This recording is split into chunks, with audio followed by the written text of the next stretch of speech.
Welcome, and it is time for Mac Geek Gab. Today, we are doing a lot of cool stuff found. So we're starting off with cool stuff found from listener Andrew, who in our Discord told us about this free little app menu bar item called Reminders Menu Bar. We'll put a link in the show notes. It's hosted over at GitHub. It's a simple little menu bar app to view and interact with your reminders. You can get everything happens in the menu bar. You can keep everything in sync with Apple reminders. You can create new reminders in your chosen list. You can mark reminders as completed or uncompleted. You can rename them, all that stuff. This is why that is cool stuff found. And this is what you're going to hear. More cool stuff found, more quick tips.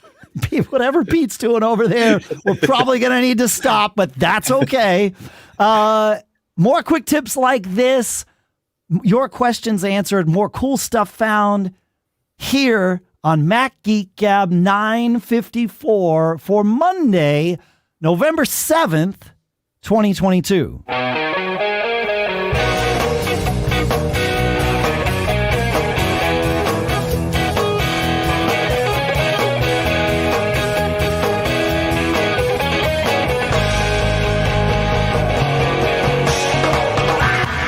Folks, and welcome to Mac Geek Gab, the show where indeed you send in your cool stuff found, your quick tips, your questions. We try to answer your questions. We share your quick tips. We share your cool stuff found. The goal is that we each learn at least 5 new things every single time we get together. Sponsors for this episode include Zocdoc, where you can go to Zocdoc.com/MGG. You sign up for free there. It is. You sign up for free. You download their app, and then that's the easiest way to find a great doctor and instantly book an appointment. You can do this today. We'll talk more in depth about that in a little bit. For now, here in Durham, New Hampshire, I'm Dave Hamilton. And here in Fairfield, Connecticut, this is John F. Braun. Greetings from Glendale, Arizona. It's Pilot Pete. Good to be back. It's good to have you back, Pete. Yeah, we missed you last week. Yeah, man. Well, although I would have rather been here than where I was. So well, I was on my back for 4 days after that. I had a bad reaction to the anesthesia. It was ugly. That's not good. That's not good, man. Well, I'm glad you're back. Yeah, it's good. Thanks. It's good to have you back. We have a ton of cool stuff found as promised last week. But we've got a couple of quick tips that I think are going to be important. In fact, one. If we weren't doing cool stuff found today, this would have been my opening quick tip because this blew me away. Mr. Jeff Wilson on Twitter tells us in response to last week's episode, facepalm, guys, in the Wallet app on the iPhone, you can rearrange your credit and loyalty cards by simply holding down on the card until it expands and then move it around to where you want it. The card in the front is your default card. I wish I had known this years ago. Okay, so here's one new thing I've learned today already. This is amazing. I don't. Thanks for making the sound, Pete. That sounds not going to work. We got to get a better sound because it's got too much resonance in it with the idea. And this goes it goes too long. I think maybe the magical bell. Every time we learn something, it's like that arcade score sound has it's got too much like mid-range resonance. It interferes with where speech lives. Anyway, but this is why it's an experiment. It's fun. Right. I wish I'd known this years ago. So amazing. Now here's the thing that bugs me, Dave. Okay. You can rearrange your cards on the phone. Right. But on the watch, you can only rearrange your credit cards. It does not, or at least I haven't figured it out yet, but I can't rearrange my loyalty cards. I got a question. I wonder if do the loyalty cards mirror what's on the phone? And that's another annoyance, is that when I first set up my watch, all I saw was credit cards. I mean, you have to go through the dance of putting in the CCV for each of your cards again, and it's like, oh man. Yeah. But no, the loyalty cards, like, my local grocery store has a barcode that they scan. Those did not appear immediately. And that's one of the weird things that I found about the watch experience is that not everything is put on the watch immediately. And that it background updates. Like, Yes. for example, I was like, where are my loyalty cards? And then, I checked like a day or two later, and it's like, oh, now they're there now. That's nice. Interesting. Yeah, but you can't. So your loyalty cards on your watch don't match the order that you've put them in on your phone. They don't mirror that. Interesting. Yes. Huh. Yeah, yeah. As Kiwi Graham in the chat at live.macgeekgab.com, I said that right, points out, the watch sync has always been slow, but these days it's really fast compared to what we used to have to deal with. So yeah, right. Yeah. And one other point about that quick tip is you do not need your phone with you to use Apple Pay. You can, regardless of whether you have what kind of watch you have, you don't have to have a cellular watch. That little token rides with you in the watch, so you can use Apple Pay without your phone. And just the same is true of the phone, is that the token lives on the phone. So as long as your phone has power, it does not need a data connection for you to use Apple Pay. Yeah. Yeah. No, it's an important thing to remember. Yeah. Because it's easy for any of us to assume that it's got to like talk to the cloud. Nope. The machine that you tap it on is the one that talks to the cloud. And I noticed that when I used Apple Pay on the watch, as you pointed out, Dave, the virtual ID is different, and I actually verified this, in that you can see the virtual ID on the watch, and when I looked at my receipt, the last 4 digits of my ID was also on the receipt. So makes sense. Makes sense. Cool. Hey, Pete, we ran into an interesting thing this week that became a quick tip. You texted me and you're like, hey, can I delete all this stuff, all the Mac Geek Gab agendas in the Google Drive because I'm running out of space? You mind if I erase macgeekgab.com? And yeah, pretty much. Yeah, because we have a shared folder on Google Drive that we were using, and I was like, "Well, geez, I'm banging my head against a 30 gigabyte limit," and out of nowhere, it's like, but I went in there, and the main thing that was in my Google Drive was all these MGGs dating back hundreds of shows. Sure. I'm like, well, could that be it? Doesn't seem like it. Text doesn't take up that much data, but right. So but I could not figure out what it was. And it didn't even occur to me to log. I thought I was logged in on my drive. I would go in and hit manage and nothing was coming up. I'm like, finally, I don't know how I got there, but I think it was you who said, hey, go back and check photos. And I did. I checked my Google photos and it somehow still, and I've been too busy to go in and figure out how to turn it off. But every photo I take on my telephone works with Google Photos, and it's uploading it to the cloud, and stuff that I delete off my phone, guess where it stays? On Google Photos. On Google Photos. Even though it's off my iCloud, there's receipts and all kinds of stuff that I just don't need. So literally gigabytes and gigabytes of photos are taking up all this space on my Google Drive. The quick tip is you found that out by going to one.google.com, one.google.com/storage. And you can see it. Google calls everything your drive, and that includes your Gmail, which is where I thought your storage was being used. But I had turned my Gmail off months ago. Sure. And so I thought, maybe people are still sending stuff to that, and they're not. Sorry, I didn't mean to interrupt. No, you're totally fine. No, but that's the quick tip is visit one.google.com/storage. It's linked in the show notes, and it will tell you where on your quote unquote Google Drive your storage is being used. And one of the categories is Google Drive. And then there's Gmail, and then there's photos. And it turns out I too have 9 gigs of photos on my Google Drive that I don't like. I know I put them out there. I know it was me, but I don't remember when or why Looks like you were smart enough to turn it off at some point. Evidently, happy accident. Me not so much. What? It's not a mistake. Yeah. It's a happy accident, Pete. There you go. Yeah, there you go. I'm wearing my Bob Ross shirt today. I brought my Don't Get Caught shirt, and I forgot to put it on before the show. If you want a Don't Get Caught shirt like Pete didn't wear today, you can go to macgeekgab.com/merch and get your own for sure. All right, one last quick tip before we move into the realm of cool stuff found. Lawyer Jeff sends this one in, and I swear I will find it.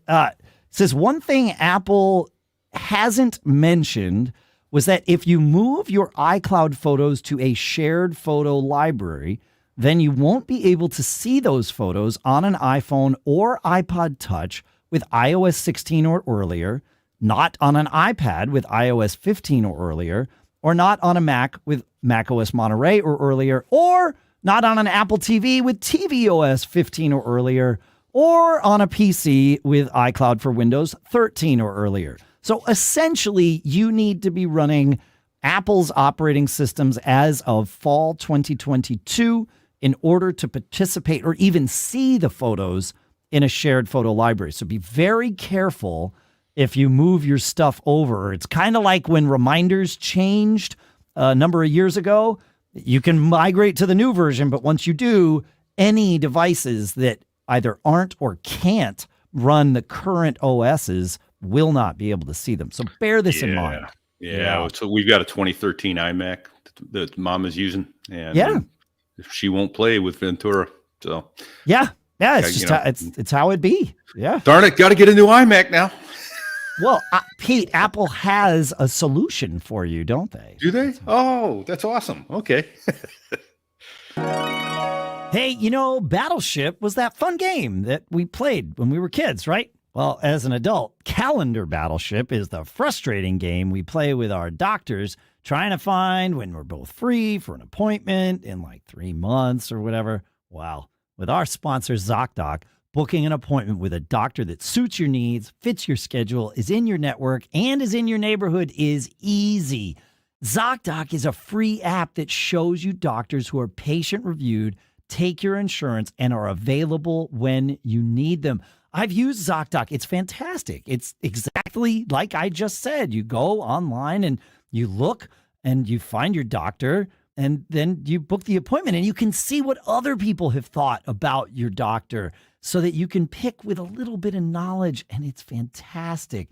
It's just as easy as ordering a ride to a restaurant or getting delivery to your house. You search, find, and book doctors with a few taps, and reading those verified patient reviews from real people who made real appointments. Now, when you walk into that doctor's office, you're all set to see someone in your network who gets you. Go to ZocDoc.com/MGG and download the Zocdoc app for free. Then start your search for a top-rated doctor today. Many are available within 24 hours. That's ZocDoc.com/MGG, ZocDoc.com/MGG, and our thanks to Zocdoc for sponsoring this episode. All right, it is time for Cool Stuff Found. Steve Hammond starts us off. He says, for those looking at a replacement for Lightroom, Raw Power looks very cool and is very affordable. And that's fantastic. I love things like this. The Raw Power, it's from gentlemancoders.com. And it looks really to be. There's a lot of people in the Discord that commented on this post from Steve Hammond. I can't remember if it was Steve or someone else who taught Photoshop for years and said, "Oh yeah, this is a thing. It's got this whole photos library browser, a lot like what Lightroom had." So, thank you for that, Steve. I know a lot of people are looking for things like this, and my guess is that's why Gentleman Coders makes it. So. Fun stuff. Have either of you tried it? I've never been a Lightroom person, so this was not for me. I have not. I use Acorn by Flying Meat. Yeah. Well, yeah, I think a little different. This is more for organizing your photos, not editing your photos. Oh, God. Okay. Yeah. Okay. Yeah. So well, I let go and let photos a long time ago. Yeah. All right. Speaking of things that are for me, though, I have been happy that with Ventura having been released, if you go to Amazon and search for continuity camera mount, you can finally find all kinds of continuity camera mounts. And I've got two that I've gotten and am happy with. The first one is from Powrig, and again, the link is in the show notes. Both of the ones that I'm going to mention today leverage the idea of using a tripod mount on top of a tripod mount that can hold your phone. I don't know why this didn't exist before continuity camera, but now it does. So thank goodness for that. This Powrig one sort of takes the design idea that many webcams use, where you've got the webcam that sort of cantilevers on top of the monitor, and then you control the angle of the sort of the back of it to sit against your monitor and sit at the right angle, depending on the thickness of your monitor. Like most Logitech webcams kind of have this thing, and then you would pop your iPhone into the somehow. I'm showing this on my on our live stream here, but you pop your iPhone into the just like a little friction grip. This one doesn't use MagSafe. There certainly are some on Amazon that use MagSafe, and that's fine. The other one that I've been looking at is from, I don't even know what the brand is. But it's bendable. Kind of takes the same idea, using a grip tripod mount for your phone, a pressure grip tripod mount, and it you can adjust the angle because the back of it isn't just a hinge. In fact, it's not a hinge. It's just a very adjustable piece of rubber that's clearly got some metal in it or whatever, and you just sort of bend it to the way you want, and it holds that way, and then you can kind of sit your phone in it. But really what I'm here to point out is that just go to Amazon and search for continuity camera mount. Certainly you see the Belkin one. I'm not sold on the idea of a non-adjustable angle for these things. And I know that our webcams that are built into our Macs are not adjustable with the angle, but that's always sort of driven me crazy. So sure they are. Just flip your move the angle of your screen, right? Exactly. Which is what I found myself doing after I used continuity. I would grab my laptop and start moving it and go, "Oh yeah, it's not working." It's not working. Yeah, exactly. Because it's different camera. Because it's different. Yeah, exactly. Yeah. So, I don't know. But the good news is, yesterday when we prepped the show, the two mounts that I talked about were not available on Amazon. As of today, they are available on Amazon. So, but again, there's just tons of them. Clearly, lots of cottage industry innovation happening here, and I love that. It's fan-freaking-tastic. So, Dave, what's your crystal ball say for the ability to zoom and change profile to portrait and that kind of thing? Well, I think Apple will introduce that in a year or two. Because right now, we were having this conversation pre-show.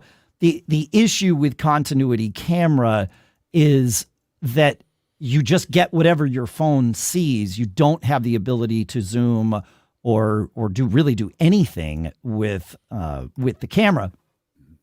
However, apps like Re-Incubate's Camo or Shoot, which work totally fine with these types of mounts on any Mac, not just Macs running Ventura, do allow you to do zoom and all kinds of things. And so here in the studio, I haven't updated to Ventura yet for reasons that I've explained in previous shows. I will eventually. But I'm still at the moment using Re-Incubate's Camo, but Shoot, which we've mentioned on the show a couple times, is another one. So yeah, that's the I think that's your answer, because you can do all of that right now with those. Yeah. So, but who knows? Maybe it's possible for a third party to tap into the continuity camera stream and tell the phone, because the idea is you want the phone to be doing the hard work here. The iPhone is great at that heavy lifting.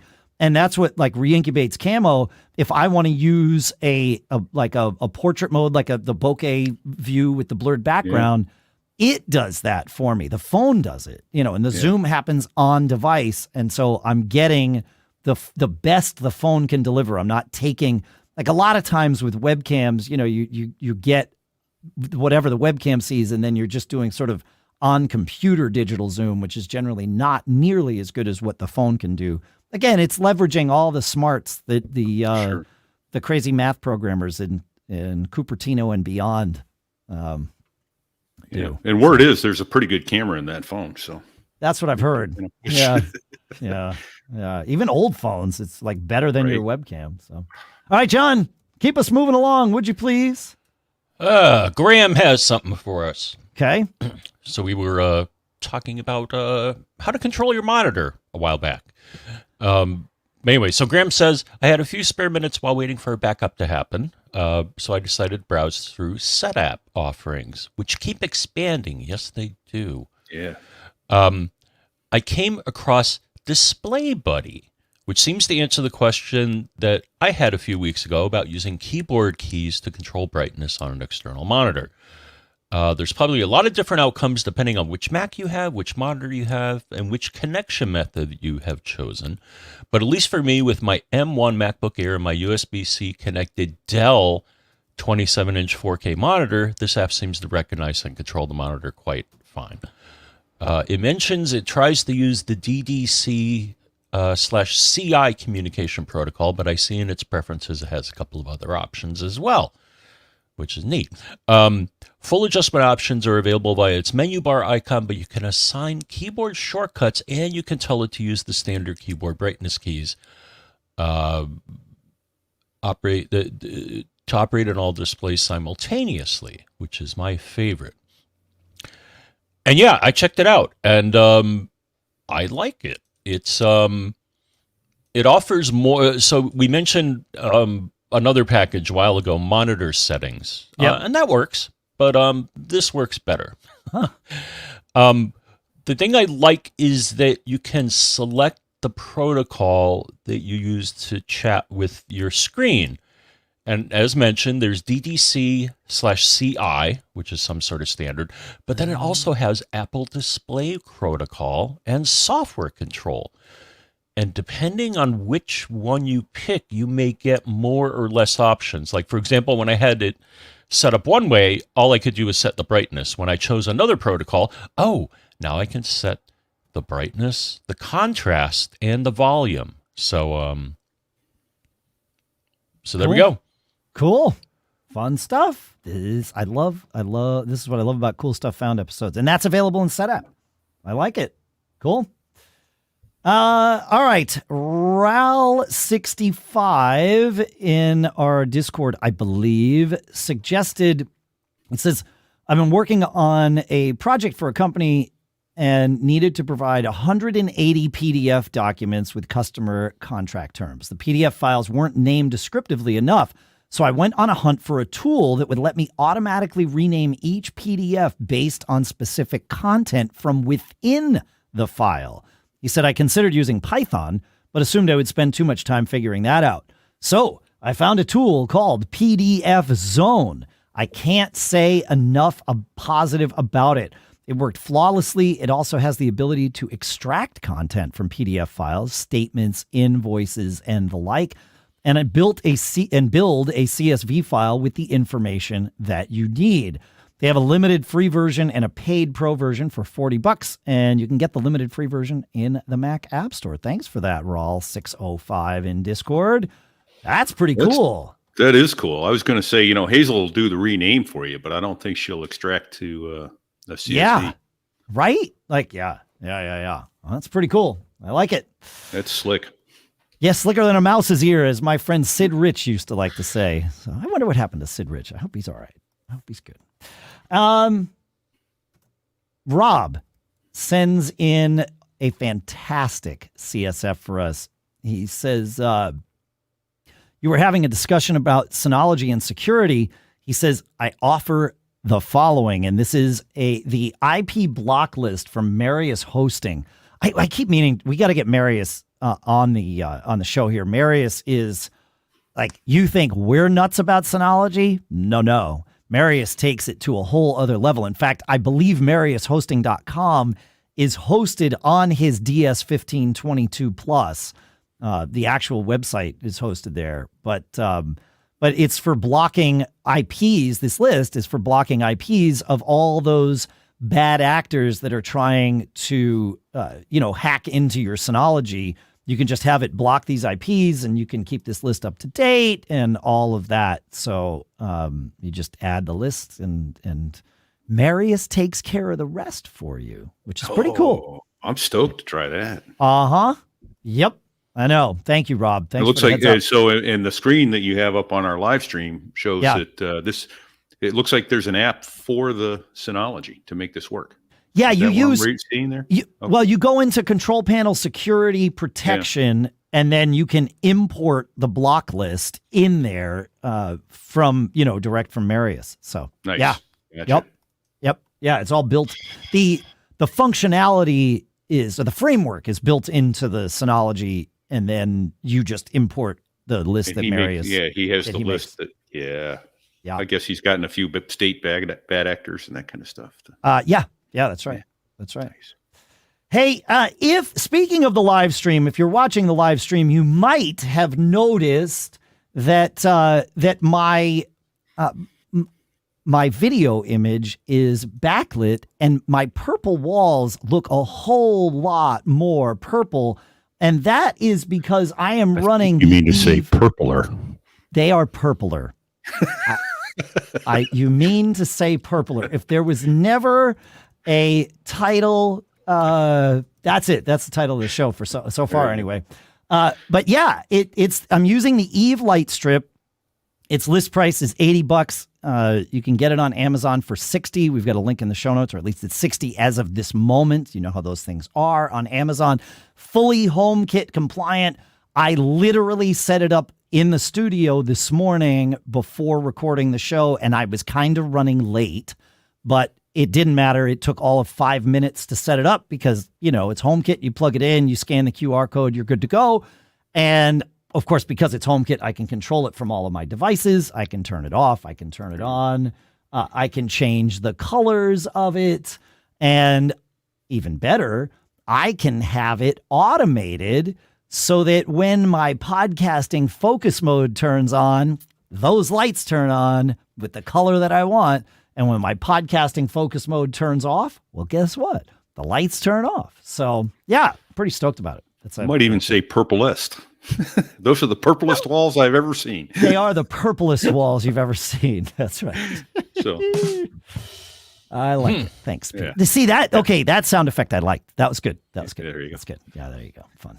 Anyway, so yeah, it's good. I mean, as soon as these showed up, I was like, these would be perfect for a backlight for the, because you want to have that 3-point lighting thing going on, and to have something soft and warm lighting my purple walls. I never thought about. I thought I would want them like red or something, and that's what I set them to when I first turned it on. I'm like, okay, yeah, that looks good. Like, I wonder, does the purple actually make it more purple and make it more better? Yes. It's purpler. It's purpler. So anyway, yeah, fun stuff. All right, John, what are you taking us to next? I'm going to take us to Patrick. All right. And Patrick points out that this site from Apple verifies the ports of incoming and outgoing mail servers. Evidently, the reinstall had changed mine. So I changed them to what this site says, and it works great now. Never knew about this. And we'll link to it. It's support.apple.com/mail. Yeah.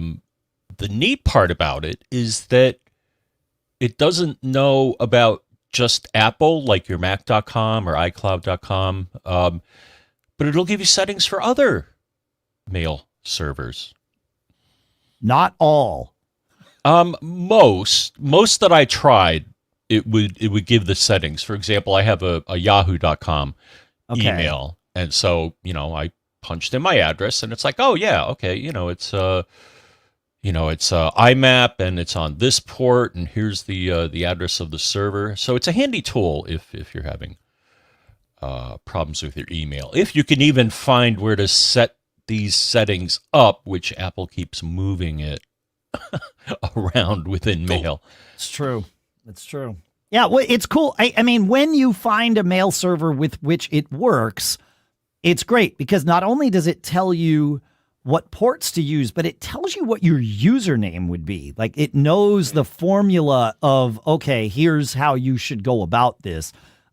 I'm finding that it only works with what I would call the very, very major, publicly traded email providers. I tried it with my fast mail addresses, fail.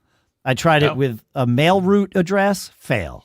So they don't have much in there, but the ones that they have, super handy. Yeah. Mm-hmm. I wonder, you said that correctly, that Apple keeps moving and obscuring where to adjust these things. That the flip side of that, though, is Mail.app on all of our devices tends to just get it right nowadays. And so I wonder if support.apple.com/mail is using the same sort of knowledge pool that Mail is, so that when you put an email address in, it's like, I know what to do. I'm going to go get I'm going to fetch the right settings and take care of this for you. My guess is yes, but you know what happens when we assume, Pete.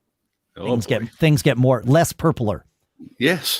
Things get less purpler. Yep. Yeah. If we assume, then they get all weird, and it's not like, yeah. Absolutely. We got to get back into more purpler mode. John, I don't. Oh, go ahead. Sorry. I was going to say if you want to stay on Mail, then go. Oh, to John. yeah. No. Stay on Mail. Tell us about your Mail thing, please, Pete. Yeah. Thank you. Oh no, mine isn't Mail. Mine's Messages, but it has to do with the new system because you have a Mail thing from DuckDuckGo. Oh, that I do. So yeah, let me stay on that then. All right. I'm so full of knowledge today, everyone. Here we go.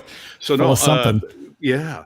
So DuckDuckGo has come out of beta and opened it to everybody to get an @duck.com personal email, and so mine is. I won't say mine because I actually want to use it to keep. I want to be able to keep that one. But you can get. Let me back up. It forwards address. You get the email address @duck.com, and it forwards to your personal email. So you don't have to set up any new servers or anything like that. And the way to get it is you go download the DuckDuckGo browser on your iPhone, possibly on your iPad as well. I'm assuming it works on all iOS type devices. And then go to the ellipses, the three dots at the bottom right, and go settings, and then email protection.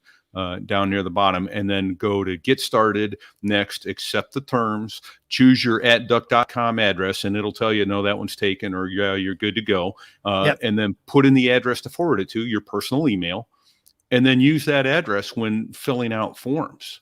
But the other cool thing about this is you can generate infinite random addresses @duck.com, BCBD.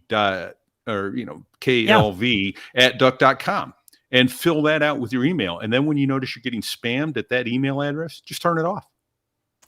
Nice. Yeah. And then the other cool thing about the @duck.com, when someone forwards you, as you know, when you click on a link in your email, if you open that link and really look at it and go, well, what's in there? And you see the question mark and all that string of stuff, that's tracking you. That's see where are you going? What are you buying? Those kind of things. The @duck.com strips all that out before it forwards it to you. It just gives you the working link. So it makes it much harder to track you. That's cool. Yeah, I started using that. And then there is a way to get it to appear to come back from, like I could send mine back from my @duck.com email address, but you need an SPF record on your server, and I don't have one right now. So that... SPF isn't the worst thing. I mean, you don't put the SPF record on your server. You put the SPF record in your DNS. I mean, it would be in your DNS server. It's not on your mail server. It's on your DNS server. And there are wizards like little templating things that will create your SPF record for you. Because if you screw it up, you can essentially block people from being able to send you mail. Never get mail again. Yeah. Yeah. I mean, ish, but I've used spfwizard.net before to create mine. I never create them from scratch. I always let an engine do it because I'll screw it up. Right. I'll fat finger something. And so SPF Wizard is a great little tool. You just kind of put in, your domain, and it as soon as you start doing that, it starts filling out and it says, do you want your outgoing mail servers or your incoming mail servers to be able to send mail? And if you say yes, then it adds the right things to that. And, there's okay. So I may be able to figure this out then. You can figure it out, Pete. This isn't, it is somewhat voodoo, but there are people out there who will walk you through the voodoo and help you get it right. So, yeah. Nice. Yeah. Okay. And then you just add it as a TXT record in your DNS. TXT has become, and it's fantastic, it's become this catch-all for these sorts of things. It's not there's not an SPF type of record. Mm-hmm. It's a TXT record, and you just add, that and mail servers know how to look for it. So I hate to ask the stupid question, but no questions are stupid record, here. Yeah, just stupid questioners. I know. So the TXT. No. It's not stupid questioners. It's less purple questioners, because there you go. We're all full of purple in our own ways, and we're just going to share the purple with each other. I don't know where this is going, but no, I'm just wondering, where's that text record? Is that at my server, or is that on my? Yeah, that has to be at my server, at my host. It's a DNS record. So just like you would, if you have your own domain, which you do, otherwise you can't do this, right? You would go in, just like you would to point to your web page or to your mail server, right? I was just thinking the wrong thing. Okay, I'm trying to think, what DNS server am I using to get out to the world? I have to go to my server host. I use JustHost. I have to go to JustHost.com, go into my domain and put in DNS records. Correct. A text record. Gotcha. Correct. That's I'm back now. I was gone for a while. No, that was a great question, because I'm sure. Honestly, so for those of you who don't know, obviously Pete's been doing the show with us for a very long time, but not since the beginning. Pete started as, I say quote unquote just a listener, that I like. Us here, we embrace all of you. We're part of the same thing. And Pete, you suggested coming on the show because it was before we had any sort of live stream happening while we were recording. And what would happen is we would say stuff, and we would say stuff like that, and it made perfect sense to you. And it made perfect sense to us, right? But then we would get lots of questions from people who would say, you got to explain that better. And it was like, crap, yes, we do have to explain that better. Having you here, you were our first real-time feedback engine, right? Like, you were a living community dunce. A living, breathing. But like, this is super important, because sometimes John and I forget to ask these questions of each other, and it's really important. So no, and obviously, your role here has evolved into far more, but I very much appreciate this. It's great. And the same for everybody at live.macgeekgab.com who does the same thing. Yeah, Discord. Yeah, in Discord. Yeah, exactly. All right, John, let's talk about charging stations, shall we? We shall. Great. So once I got my Apple Watch, which does come with the charger, but as far as I can tell, it's proprietary, right? Yes. In that it's not Qi. Well, it's kind of Qi, but you can't use a Qi charger to charge your watch. You have to use Apple's. That's right. You have to use the little puck. That's right.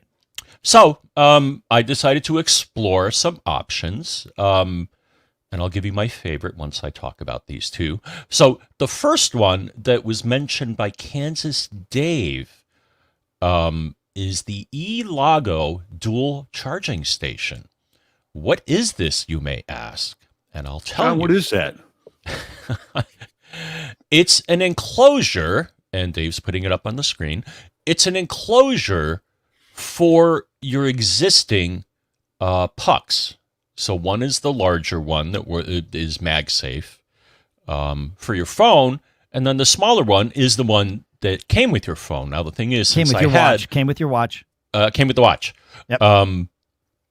I already had one of these, or I actually have two of the larger phone MagSafe chargers. So I'm like, let me try this out. And it works great. you mount your phone. You can see your phone, and you can also see your watch. So I like it, and it's inexpensive, though. Once you add the cost of the Apple charger, yeah, it's $27 on Amazon naked. Like it's like this triangular design with like a big triangle where the MagSafe for your phone goes and a little triangle sort of suspended off of that for your watch. I love the design. It's great. $27 and then bring your own puck. It starts to, become less economical. But I mean, it looks great. I love the look. And I put this one by my nightstand. I'll tell you why in a moment. Okay. So, but then I'm like, you know what? Let me see what else is out there. And sure. As we discussed, and so I bought one of these too. Apple makes something called their MagSafe Duo Charger. Sure. And it's the same concept. So it has 2 pucks. One is for your phone, like the other one, and then the second one is for your watch. But then you look at this and you're like, well, how am I gonna get my watch to talk to this? I mean, you could take your watch off and flip it around so you can then put it in there, but that's kind of cheesy. Here's the deal: you can take the phone charger and you can push it up, so then you can watch put charger. Your watch. The watch I'm charger. Sorry, watch. That's okay. I got you. But yeah, you can put up the watch charger at a 90-degree angle, and then you can put your watch on the pad. Yeah. So, it's a little bit. It's $129, so it's not cheap. The only problem that I have with it, so my favorite is the one that I mentioned first. Here's the only thing that I learned by doing exhaustive testing. Not too exhaustive, but it doesn't do fast charge on the watch.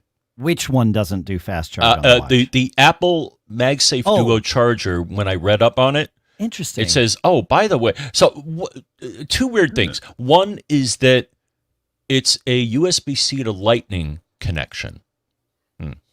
I was expecting USB-C to USB-C, but no. Yeah, so it's old. I mean there will be a new version of this that comes out, right? That I believe solves both of those problems, because that's how Apple is. Yeah. But other than that, I mean the design is great, and it charges the phone at pretty much full power. So but yeah, I like the eLago thing because using Apple's puck, you will get fast charging. Right, because you bring your own puck. That makes sense. Yeah, my issue with the Apple one is my experience with charging my watch on its side is mixed. It tends to, depending on what the band of the watch is doing, it can cause it to sort of fall off of the puck, and it sucks to wake up and be like, oh, my watch isn't charged. Not be charged, yeah. Yeah. Well, that begs the question, you get the two that one's fast charging, one isn't. Is one harder on the battery than not? They say that the fast charging is done intelligently, and so the answer is no. Okay. But, I mean, it's probably not a binary answer. It's not yes or no. It's like the amount to which it's terrible for the battery is not going to be noticed by most people over the predicted longevity of the watch. I don't know. I'm making it up. Because I just wanted to state that, a couple of weeks back, we reviewed that $40 one that I bought over Amazon, and it's not a fast charger for the Apple Watch. It takes hours. Whereas the puck that came with it, and I can go from 15% to full in an hour and a half. Yeah. Yeah, and I found, at least with Apple's product, it charges the watch at about, at least my watch, at the level it was at, it does about 1% a minute. Okay. Yeah. Okay. Yeah, I'll have to benchmark great. the fast charging to see what the difference is. Yeah, but there you go. To me, the thing is, I can go, and I think you guys would echo this, but I can go at least a day on a full charge on the watch, sometimes 2. Depends on how much activity you're tracking. Like if you do a workout or something, that's going to burn more battery, only because it's checking your heart rate more frequently and awake more frequently. But yeah, I mean, I can even with workouts, I can get a day in. It's just 2 days, no. But yeah, your point on the phone side of things, Pete, also stands, or your point about battery charging on the phone side stands. If a company doesn't pay Apple to be certified as MagSafe, it can only charge the phone at 7.5 watts, not 15 watts. And you'll see it on the phone. Like the phone, when you're on a true MagSafe charger, you get the little MagSafe circle that appears on the phone. Yep. Right. When you're on a magnetic charger that holds the phone with its MagSafe ring, you don't get the little circle. But you save a ton of money. However, I've now got I've got one more, while we're on the subject of chargers, I've got one more 3-in-1 to share. And then I think I've got the final word on these, comparing all of them that we've discussed. So the 3-in-1 that I want to share first is a new one to me. It's the Anker 3-in-1 Cube with MagSafe. And it is maybe a 2-inch cube. It's somewhat heavy. It's heavier than you would think because it has to hold your phone. Why? Because you flip up the top of the cube and now your phone can sit on that. And this is MagSafe. It's also $150, just like the Belkin one, because you got to pay the MagSafe tax. Oh man. Mag unsafe. Mag unsafe. I just crashed my phone into the mixing board. So I think everything's okay. Dave, are you still there? Hello. Thanks, Pete. Just kidding.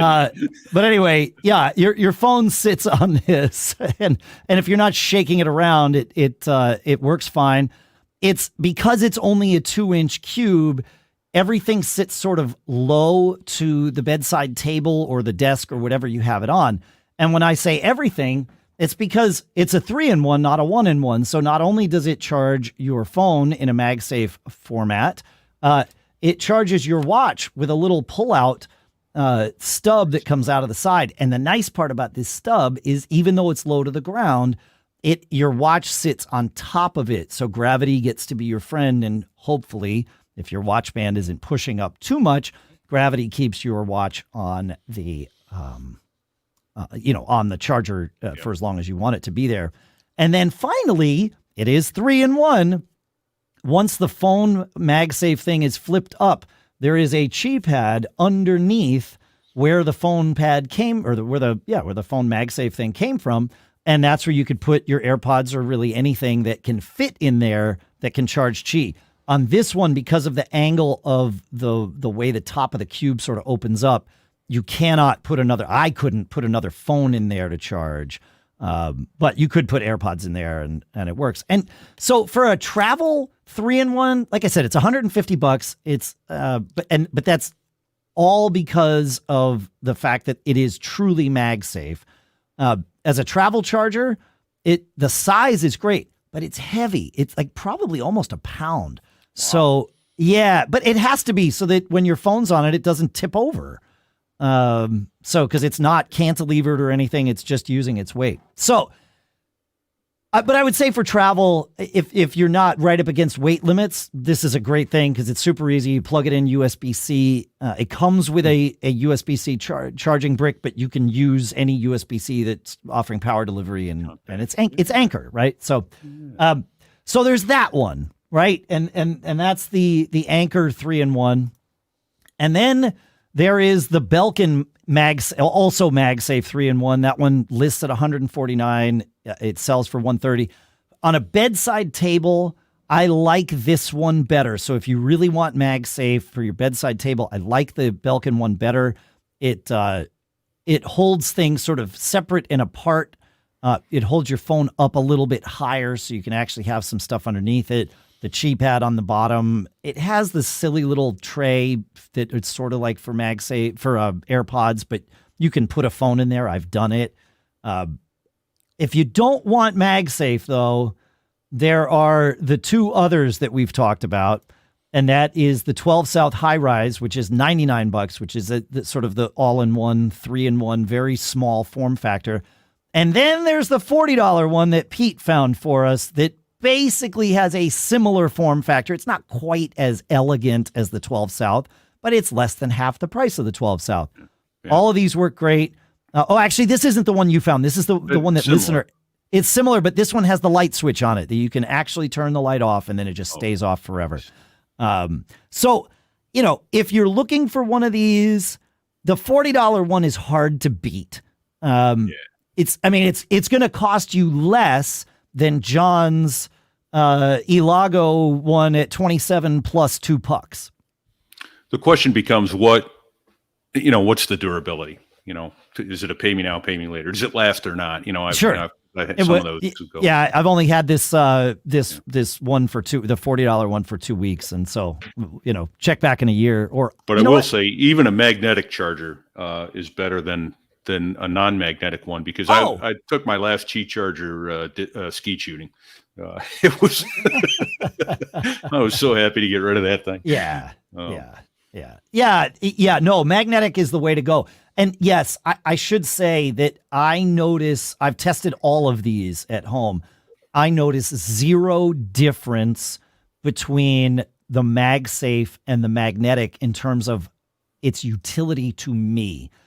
It's the difference between, for my phone, it's the difference between, charging in 2 hours and charging in 4 hours. If I sleep less than 4 hours, I kind of got to, you got other things going on. Yeah. And the reality is if I'm up late and I have an early flight or something, right? Like this would be a planned short cycle on my sleep. I would plug my phone in and let it charge, because it's always going to charge faster plugged in than it is on magnetic or MagSafe, because you're not losing power to heat transfer. Right. So it really makes zero difference to me whether I have magnetic or MagSafe. So pick the form factor and the price that works for you, and I'd say go for it. But at $40, I love these other things. I really do. I mean the Anker, like the way it works, like this will have a home in my travel bag for sure. And I will add, if you really want to geek out, go YouTube search on how electrical fields work. And that's how and why these things charge wirelessly. Yeah. So that's because I'm like, how can that do that? There's no metal contact there. What's really going on? What's happening? Yeah. So there's pretty cool. There's some good videos on there. Hey, here on Mac Geek Gab, we often do a lot of how-to kind of things. We talk about how to fix problems or how to do new things. Well, if you like that, check out this new show, How To, from Slate. Imagine if Dear Abby were an investigative reporter. Each week, Amanda Ripley takes on listeners' toughest problems and, with the help of experts, finds the answers to questions you've always wanted to ask but couldn't until now. Answers to questions about relationships, jobs, you name it. Slate's How To comes out weekly. Give it a listen wherever you get your podcasts, and thanks to Amanda and the team for doing this swap with us.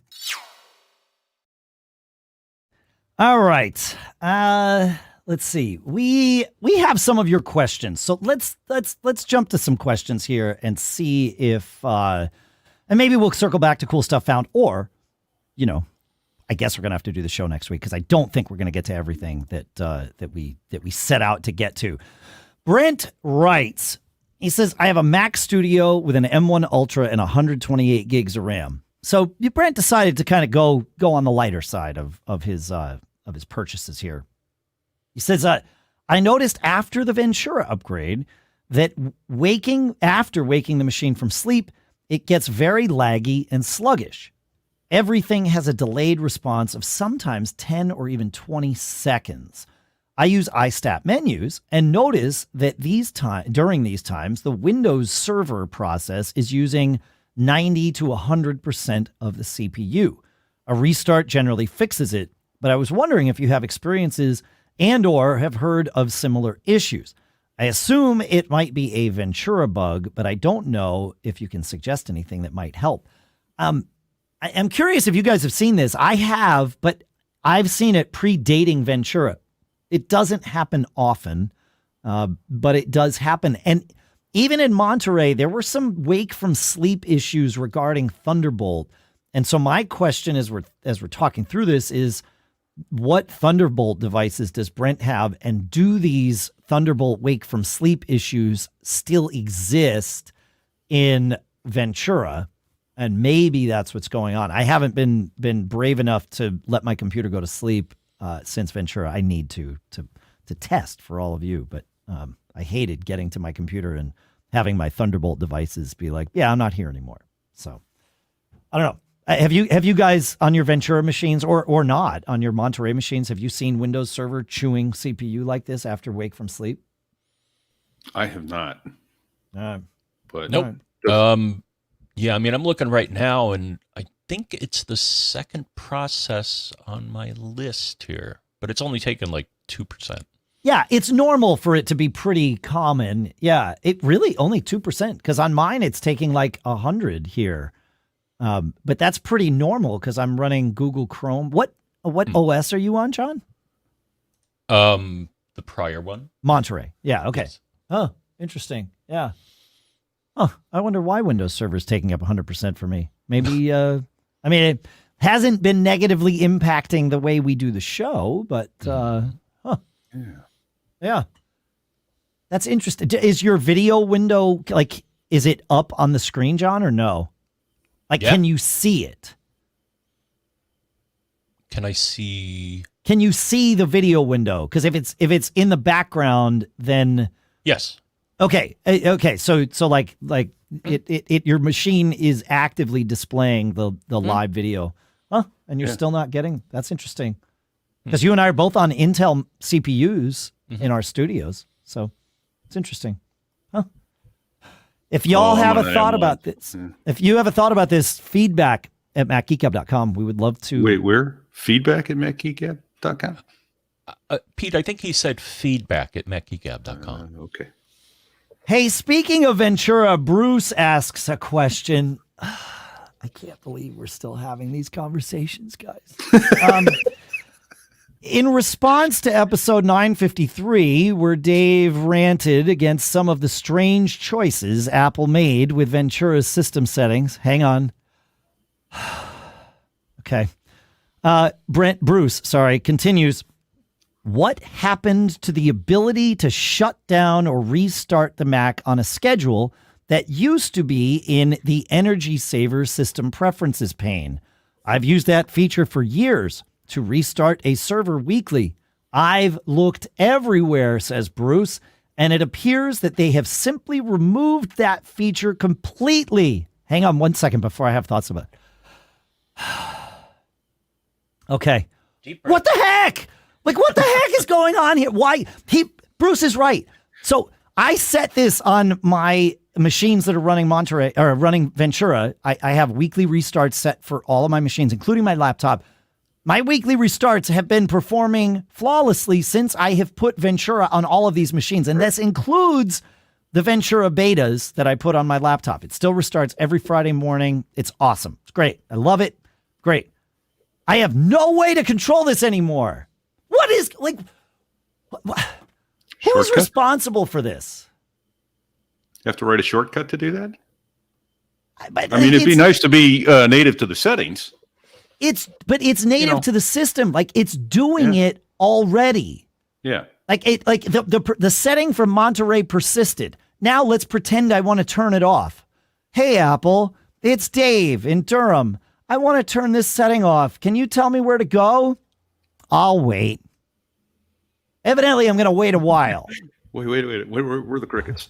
Yeah, where are the crickets? Yeah. Oh, I got them. I definitely have. I have the crickets somewhere here. Yeah, there they are. That's Dave waiting. Still waiting. I don't understand. Like, even worse, if you go into the system settings and you search for restart, it points you to lock screen. I'm like, oh, okay, sure. But I couldn't find it. Hang on. So here's how it goes.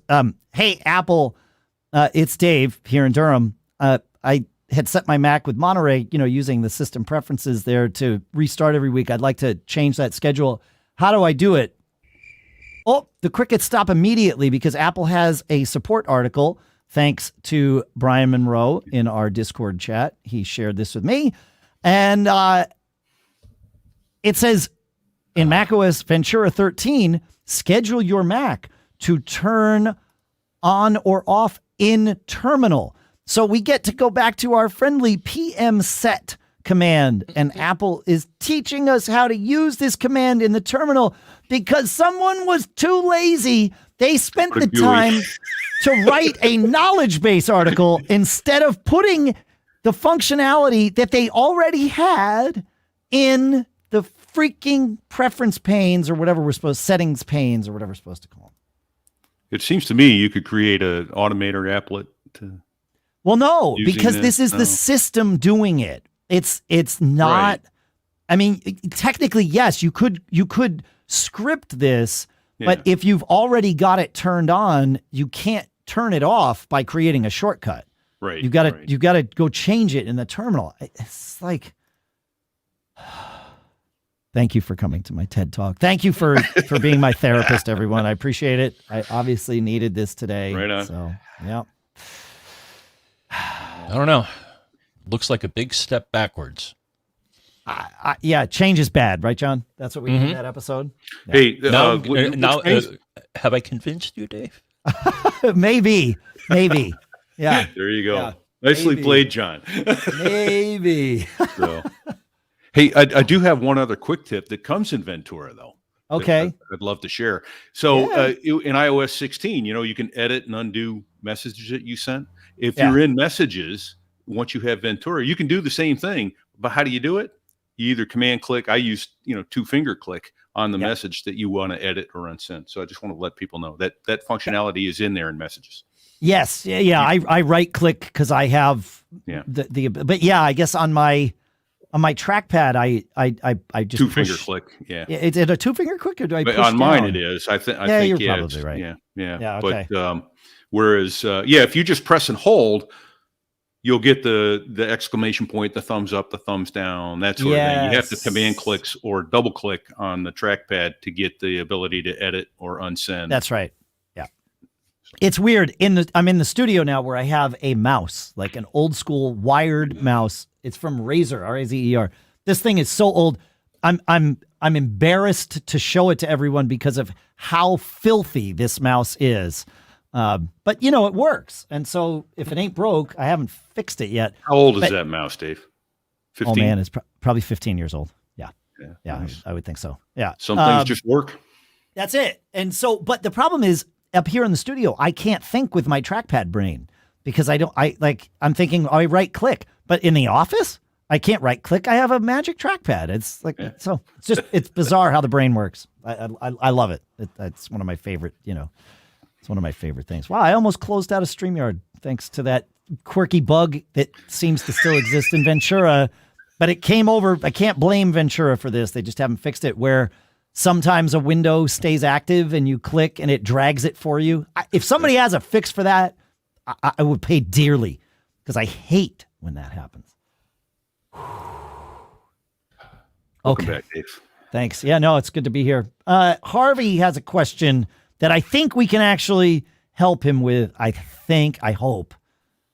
Harvey writes, ever since I updated my iPad to iOS 16.1, all of my text replacements have disappeared from settings general keyboard on that iPad, but they still exist on my iPhone and on my Mac.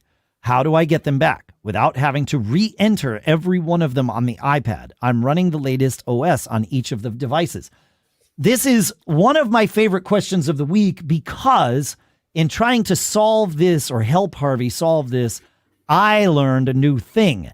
And the new thing that I learned is that you can back up your text replacements on your Mac. You go into settings, keyboard text replacements, then do a Command A to select all, then right click and voila, there is an export option right there under an import option, which is how you'd bring these back in. And it creates a plist file that you can just save wherever you want. And, there it is. I learned a thing. I love it. Yeah. So that's the first step that I would do. If they exist on your Mac, save them so that just in case any of the things we're about to recommend that you try fail, and blow them away because it's syncing. So who knows? But once I back them up, then I would make a change somewhere. The first place that I would make a change is on my Mac. I would add a new text replacement there, and that should trigger a sync to happen. And hopefully when that sync happens, your iPad will inherit the everything. So that's the first place I do it. If that doesn't work, confirm that it is syncing from your Mac to your iPhone. So that's another thing to just make sure that it's actually a problem with your iPad and not a problem with your Mac, because it's possible that your Mac and your iPhone are the ones that aren't syncing, and your iPad has this, empty set from the cloud. I would try making a change on your iPad and see if that pushes to your Mac, and maybe then the reverse happens. So this is the only way I've found to sort of kick Apple's syncing into gear, is to make changes. John, do you have any other thoughts about how to kick Apple's syncing into gear? Log out and log back in. I knew. I hoped that was what would come out of your mouth. Yeah. Log out of iCloud and log back in. Yeah, I think that's another good one. Yeah, because my expectation is that most of the iCloud syncs a lot of things, and you may not, but sometimes it gets it wrong. It gets it, yeah. So you got to kickstart it. Yeah. Yeah. All right. While we're on this, let's keep the questions going, because we've got a little bit of time, and we have a couple of geek challenges. So, John, you want to take us to Ralph's geek challenge here? Yeah, he's got a good one. So, Ralph says, decade plus listener, love the show. Thank you. We love you too. And to spread the love, Ralph says, I'm loving AirTags. I have 3 deployed, keys and 2 backpacks. I like that you can set the notifications to not fire when an item is left at a certain location, such as at home. Very helpful. What I would love to do is set my backpacks to not fire off a left behind notification every time I get out of my car, but leave my backpack inside, which I do a lot when I'm out taking location pictures. But it appears the only exceptions you can include are physical locations, not other items or AirTags. I thought about putting an AirTag in my car, but there appears to be no way to say, do not notify me about this item when it is near this other item, such as my backpack. Any thoughts on a hack? I suppose I'm just up against limitations of the system as implemented so far. And in closing, don't get caught on the tracks when a train is coming. Oh yeah, that's a good idea. That's a good place not to get caught. Yeah. That's good advice. Man, you got me. And as far as I can tell, the way it's set up is by default, any AirTag enabled item sets home as the default location where it won't report that you left. And you can find this if you go to Find My, you click on one of your AirTags, and then there's notifications. And the default is notify when left behind, and it's on. I think the only thing you can do, it's kind of a hack. Well, you were looking for a hack, but I don't think this is going to satisfy you. But input the location that you're at. But I know that's not really what you want. Yeah, you want it, if it's in proximity to X, then, so Paul Franz in the chat suggests just turn off location services because that would disable it, which is true. Also, a hack. Turns off everything, yeah. Yeah. But like the idea, if iOS were even more scriptable, that would be like, it would be like, so my idea is, I don't think this is doable, but I'll talk through it. Maybe this will trigger something for somebody. The idea being, okay, the only way it works is by setting specific locations that will be in the not notify list, right? Like that's just how it works. Okay. Yeah. So how do we put our car's, parked location in the notify list? And so my thought would be, all right, well, we write a script, and I'm making up a lot of functionality that I don't think exists, but we write a script that says when the car is parked, which is some signal that the phone definitely knows about because it will put your parked car on your map, right? So when the car is parked, set that location as a location where this specific AirTag is safe to be left behind. Now, these are things that we could do ourselves, as you just pointed out, John. And so we just want to automate this thing that we could do ourselves so that we can save ourselves the hassle of having to do it ourselves. That's the whole point of automations. And while I don't think the hooks exist to be able to do that, that's how that would work for me.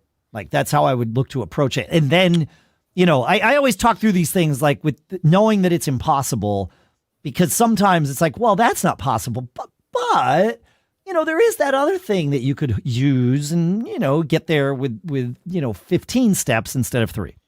So that's, yeah. It's something else you actually said in there that, and there's not many people that have this is why I say it. Yeah. Yeah.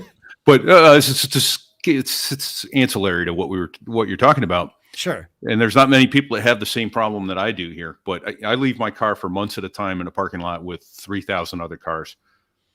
Put an AirTag in that car. I can't tell you how many times I've walked the parking lot in Memphis looking for my airborne car. Yeah. And even though it updates my parked car, when I go home and drive my other car, it updates my parked car there, and I get back, that parked car is long gone. It's gone. Put an AirTag right in my airport car. That's my new trick. That's $29 well spent, man. Yeah, yep. Exactly. But there's got to be. I bet. Just like there's coming the ability to zoom on your, sure, on the phone, on the iPhone camera, continuity camera. Yeah, on continuity. There's going to be the ability to be granular with your AirTags. Yeah, because I've always wanted, if I leave, this with that, then it's all good. That's okay. Yeah. And I also wish that I could set, maybe you can, somebody please tell me if I can, and I'm just overlooking this, but like when I go to stay in an Airbnb, right? That is, for whatever period of time I'm there, my temporary home. And it drives me nuts when I walk out my door and go to have dinner or get in the car and drive somewhere, and it notifies me that I left my iPad and my AirPods and, 4 things behind. And my suitcase even is left behind. Yes, but I am, because I did. I know I did. Like, thank goodness I did. It's good to know where they are. What I want, though, is I know I could set the Airbnb as like, a place that is don't notify me. It's cool to leave it here, but it's only cool to leave it there until a certain date. And then on that date, when I'm heading to the airport to fly home, I want my phone to tell me. Know. I'd like to know. So I would love to be able to set an expiration time, like a temporary location. It's cool to leave it here until the day before I'm supposed to leave. And then on that day, you start pestering me because A, it's more convenient, but B, it keeps me from suffering notification blindness. Because if I get so used to every time I leave, I got to say, yeah, whatever. Now I leave to go to the airport and it's 4 a.m. and I'm, whatever. Oh, crap. I left my iPad in Bolivia. Not that I've been to Bolivia, but I'm sure the Apple engineers are working on it as we speak, Dave. Yeah. They're hearing us. Yeah. I just want to be able to trust that location temporarily is what I want. So I think we'll get there because that's a really common use case. And more importantly, I think it's a use case that Apple's engineers will experience and therefore want to solve. Now that people can travel again, right? Like the AirTags came out in sort of a weird time, right? Like it traveling and staying in Airbnbs wasn't nearly as common over the past couple of years as it has been in the past and is now. So, yeah. Anyway, I mean, the other thing you could do, though this is really a hack, is change your definition of home. Well, yeah. But again, That would solve the becomes problem, but then you have to keep changing it from where you are to. But you can the have real multiple trusted locations for your AirTags, Oh, Okay. right? I mean, I know that you can do that. Yeah, you can have multiples. You can't.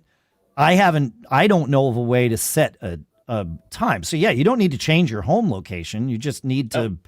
Right. Yeah, you just need to set another location as the trusted location, because people do this at home and work all the time. Like that's a pretty yeah. So yeah, you just go in to your AirTag and when in the same place where you turn on notify when left behind, you can say new location and add locations there. But I don't believe that there is the ability, and I'm going to check this because if I can solve my own problem, And that I would think be the amazing. thing with Ralph is that his location is not predictable. It sounds like he has multiple locations. Yeah. So, again, you can either just add all of them.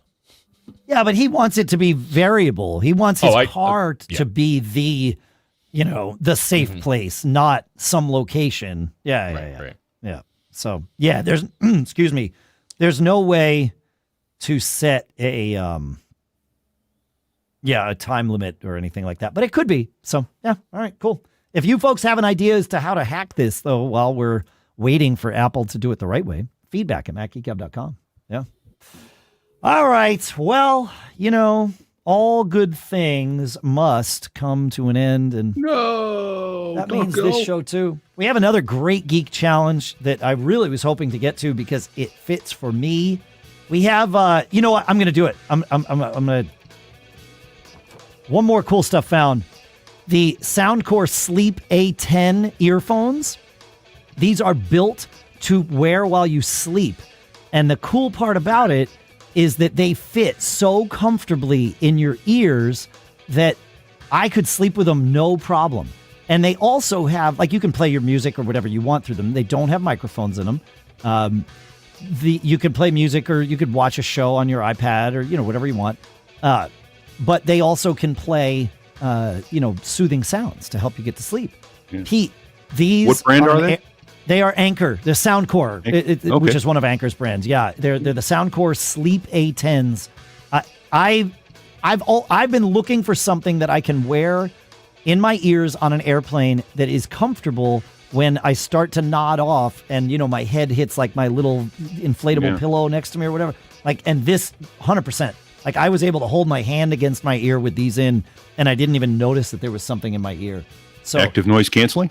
No, they are passive. They seal, and that's the end of that. Yeah. It's I'm trying to find I had a thing up for them, but now they are.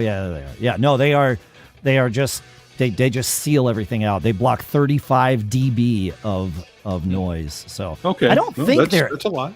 Yeah, I don't think it's passive. Yeah, it's passive. Yeah. So yep. So yeah, it's a cool little thing. So.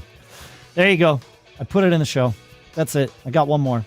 Yeah, thanks for hanging out with us, folks. Yeah, I can't tell you, in the middle of the night, one dies, and I have to put the other one in and roll over and sleep on my other side. Yeah, right. Yeah, exactly. No, it's all good. It's passive. You can just have them off, and they block that too. Yeah, they're super comfortable. They've figured it out. Thanks for hanging out with us, folks. Make sure to go check out So There I Was, which is Pete's show. Make sure to check out our sponsors, Zocdoc.com/MGG. Our thanks to CashFly for providing all the bandwidth to get the show from us to you. Thanks to all of you for listening. Thanks for subscribing. Thanks for sharing the show with all of your friends. Please share the show with all your friends.